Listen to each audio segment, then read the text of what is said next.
Good morning. It is Thursday, the 17th of March. Continuing our story of Genesis, we are in the last few verses now of chapter 42. The brothers have begun their journey home, and in today's reading they actually do arrive home and they speak to their father, Jacob, also known as Israel. Yesterday we discovered that, and I think it was Reuben who opens his sack of grain so that they could have some food for the journey home, and he discovers his gold is still there, or the silver, the money that he had spent to purchase that is still there. And that perturbs the brothers because they're not sure what's going on. It would seem, and I always found this a little strange, that none of the other brothers immediately go and look in their sacks.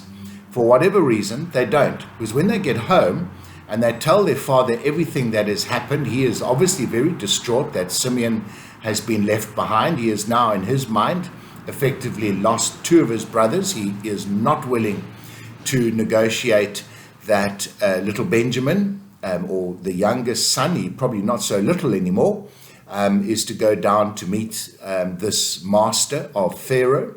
And so they do nothing, but they open their sacks, and all of them discover that their gold and their silver, the money that they had tried to purchase the grain with, has been put back into their sacks. They've effectively been given the grain for free, and they are immediately suspicious. And I can understand that. We read this with a great degree of history and time in between, and we just find it interesting. But for them, I think they must have realized this was very, very unusual, and they were wondering what was going on, and they were very suspicious. Either way, Jacob refuses to let Benjamin go. Reuben, who is the firstborn and should be the leader, offers that his own children can be some kind of guarantee that they could be killed if Reuben does not bring Benjamin back safely, and Jacob will have nothing of this. Interestingly, I think it's beginning to point, because we see it later in the next chapter, that it is Judah that comes to the fore later on and is able to take Benjamin down. So Reuben, who had committed great sin by sleeping with his father's concubines, was being rejected as the leader, and Judah begins to slowly step into that place. And interestingly, Jacob does nothing. It's as if it's too scary a proposition. He does not like it, so he simply ignores it. When the grain is finished, and obviously this isn't just in a week or two's time, this is probably spans a good couple of months. The grain is probably supplementary feed to what else they can scrounge in the area, but there's not enough because of the drought for them to survive on that alone, hence having to go to Egypt for that assistance of supplementary food. And this brings us to the beginning of the passage for tomorrow. The food runs out and they realize they need to go back. Now, it strikes me that God here is playing the long game. We know from our understanding of this passage that ultimately they do take Benjamin back.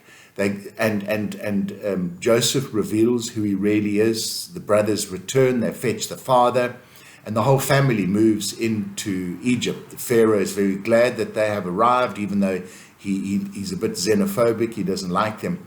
Either way, they live there for some 400 years. This is all part of God's plan to prepare his people for their own nation and the Exodus through to the promised land. So God plays the long game, and in your life, in my life, God may well be doing the same, the long game. So don't expect God to work in your life like instant coffee, just add water and it's drinkable straight away.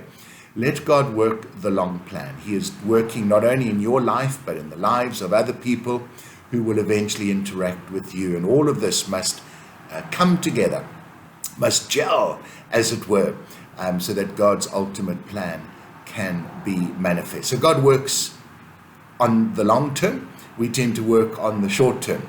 Give God the grace to work according to his timetable. He knows best. So be willing to let God be God. Let God work according to his timetable, and don't force God or demand of God that he does it according to your timetable. I think that's just grossly wrong. Folks, have a wonderful day. We'll chat again tomorrow. God bless.